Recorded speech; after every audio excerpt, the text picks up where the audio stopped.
Hai, perkenalkan kami dari kelompok 4 Teknik Lingkungan Angkatan 3 yang beranggotakan saya sendiri Ramadhani Saputra dengan NIM 23250031. Perkenalkan, nama saya Zawa Zara dengan NIM 23250037.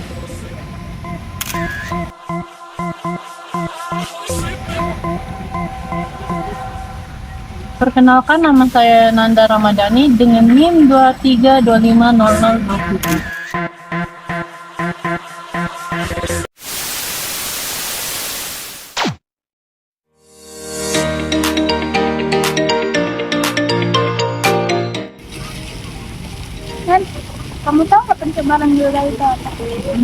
Nggak tahu. Kalau kalian pengen tahu, Tonton terus ya.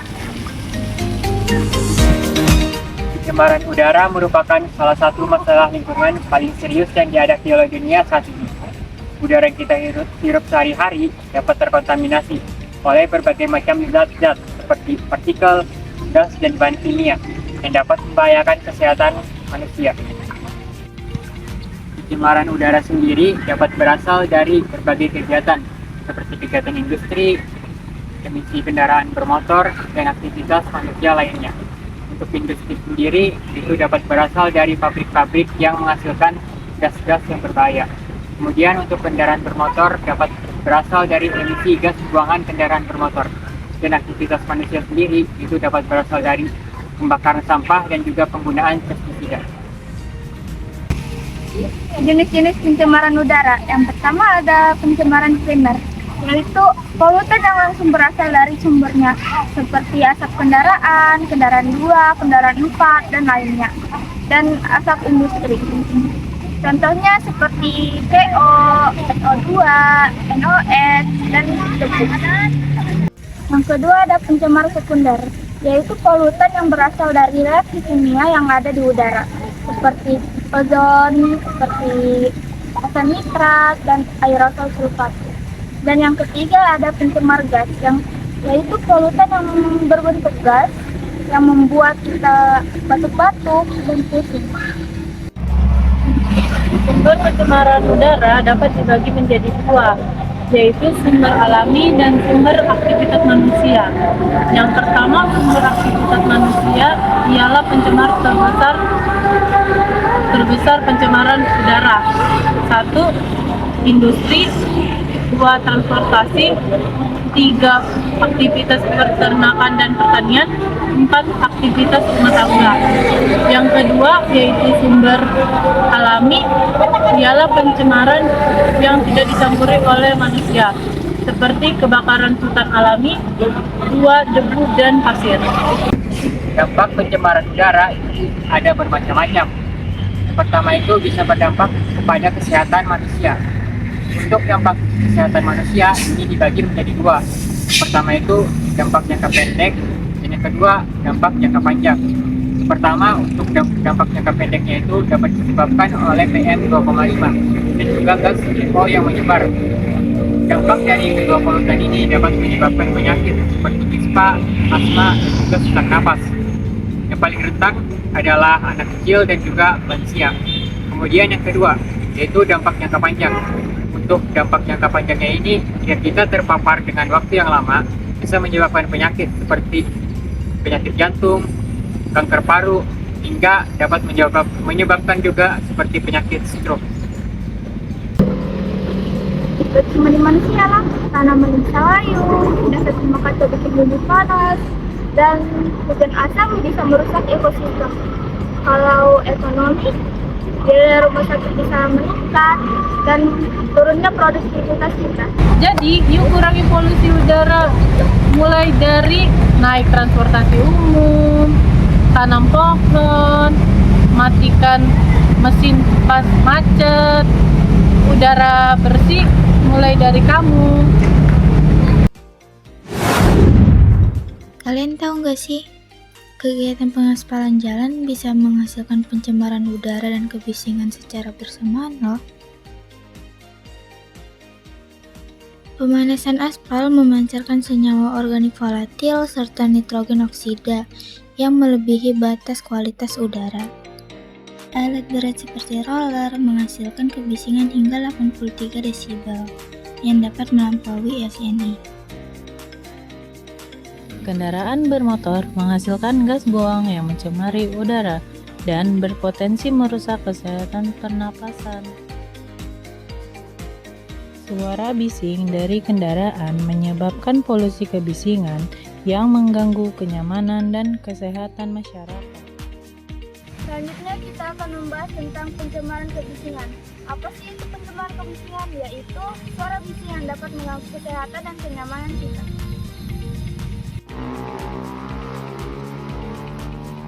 Pencemaran kebisingan adalah kondisi di mana suara yang terdengar terlalu keras atau berlebihan, sehingga mengganggu lingkungan sekitar. Paparan suara bising tak hanya berpengaruh pada pendengaran, tapi dapat mengurangi daya ingat dan kreativitas, serta melemahkan psikomotorik. Apa aja sih sumber kebisingan itu? Jadi, sumber kebisingan itu ada beragam.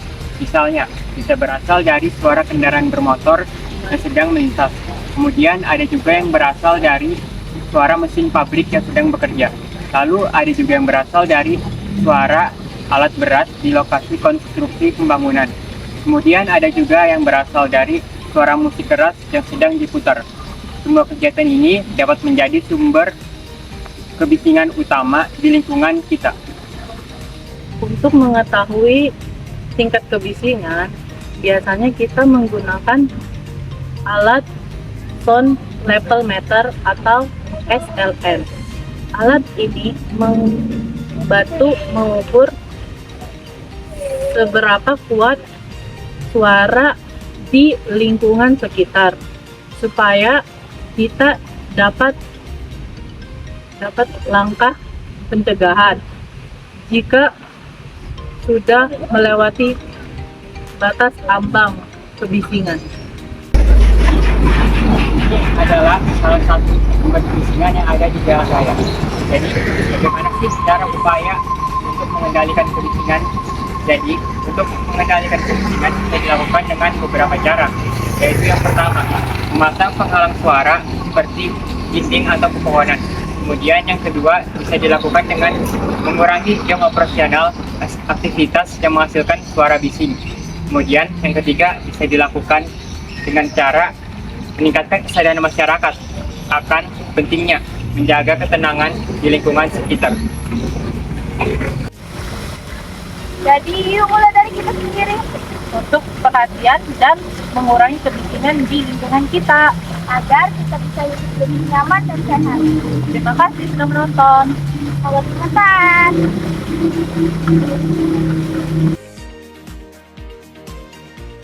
Emisi gas rumah kaca secara umum meningkatnya suhu bumi ya,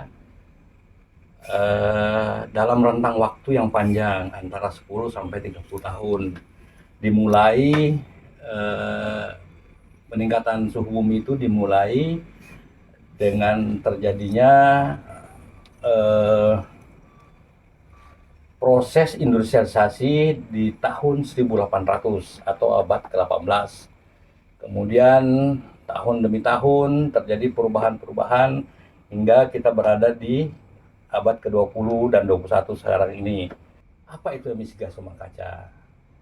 Jumlah partikel kimia dalam atmosfer yang melampaui baku mutu. Ya. Apa saja yang termasuk gas rumah kaca itu? 1. Nitrogen oksida. Dari mana asalnya? Terutama terjadi pada proses penambangan batu bara.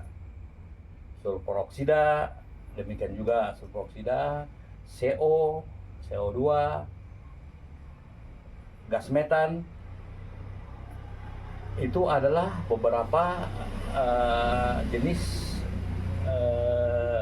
gas yang disebut emisi gas rumah kaca. Dalam prosesnya, akibat penambangan itu lahan terbuka.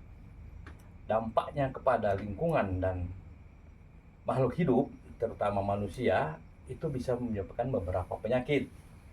Misalnya paling mudah itu adalah ISPA atau infeksi saluran napas bagian atas. Apabila itu dibiarkan akan menyebabkan penyakit yang lain, misalnya hipertensi, karsinoma, atau kanker, yang akhir-akhir ini jumlah penderitanya semakin hari semakin meningkat. Jadi Dinas Lingkungan Hidup dalam hal ini melakukan beberapa upaya-upaya penurunan emisi gas rumah kaca yang merupakan bahan pencemar udara di Kabupaten Berau. Upaya-upaya itu dilakukan semua pihak, terutama OPD yang berbasis lahan, misalnya perkebunan. Pemerintah dalam hal ini telah melakukan beberapa upaya, misalnya menyusun dokumen rencana aksi daerah perkebunan berkelanjutan, ya, menyusun profil KHT, menyusun di tahun depan insya Allah akan disusun yang namanya dokumen rencana induk pengelolaan keanekaragaman hayati. Upaya lain yang sudah dilakukan adalah mitigasi perubahan iklim. Apa saja yang sudah dilakukan? Pertanian berkelanjutan, ya, artinya cetak sawah harus mengikuti kaidah-kaidah pemanfaatan pupuk non organik. Artinya pupuk organik artinya bisa dari kompos, ya, dari sekam dan sebagainya. Kemudian di perkebunan itu dilakukan perkebunan berkelanjutan. Bahkan beberapa tahun yang lalu sempat di-stop izin perkebunan itu untuk memulihkan kondisi udara, terutama air dan tanah. Dampak dari perubahan iklim atau yang bisa kita rasakan adalah panas yang kian hari kian panas. Itu terutama ya disebabkan karena jumlah gas metan yang dihasilkan dari sampah, dari proses dekomposisi bahan organik, kemudian pembukaan lahan tadi yang saya sebutkan, maka mulai dilakukan upaya-upaya mitigasi dengan melakukan pemulihan ekosistem.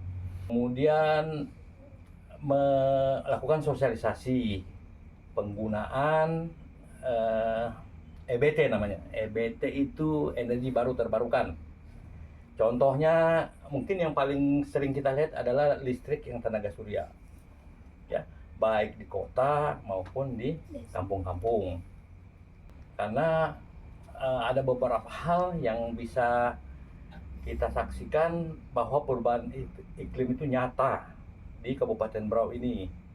Misalnya tadi suhu rata-rata saat ini dibanding tahun 90-an ada peningkatan dari 26 jadi 34 rata-rata per harinya. Berarti ada peningkatan suhu kan? Jadi kami sarankan kepada masyarakat sudah saatnya berhemat energi. Melakukan aktivitas yang dekat dengan rumah sebaiknya jalan kaki atau bersepeda saja. Gunakanlah kendaraan-kendaraan bertenaga listrik saja atau mengurangi emisi gas rumah kaca yang ada di atmosfer. Untuk kesehatan, ya kita melakukan yang cuci tangan, pakai masker dan sebagainya, ya. Nah, saya kira itu. Kemudian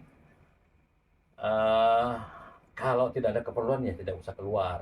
Itu sudah berhemat namanya. Karena intinya dari emisi gas rumah kaca mengurangi aktivitas yang menghasilkan CO2 atau CO, ya.